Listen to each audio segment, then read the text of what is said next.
düştü gönlüm. Çürük murda muzdap durgan sezimden, жылуулукту таптым senin gözünden. Sözlörüңдөн байкап турам сүйөрүңдү, караныңды көрсөм сүйгүнүм бала сыяктуу. Калсын деймин ушул бакыттуу бөлүп, сүйүм сага чексиз алам сыяктуу.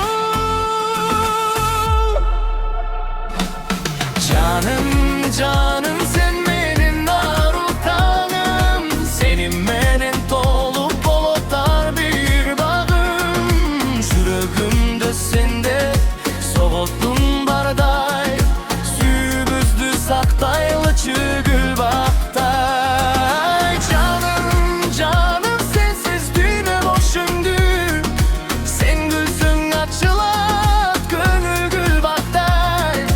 Kuday bergen en sulu bir belegim, ömür boyu sen dep soğut жүрөгүм.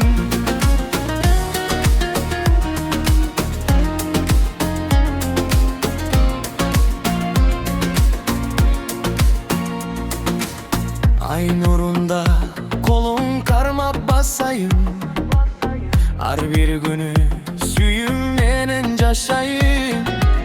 Sen бар үчүн мага жарык бул алам, sen деп гана согуп турат жүрөгүм. Тагдыр бизди жолуктурган жөн эмес, сүйүүбүзгө күбө болсун бүттүйнө. Канча жылдар өтсө дагы өзгөрбөй, сага болгон сезим калат өчпөй.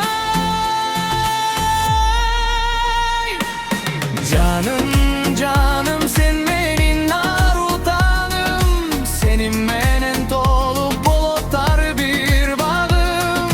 Жүрөгүмдө sen деп сокон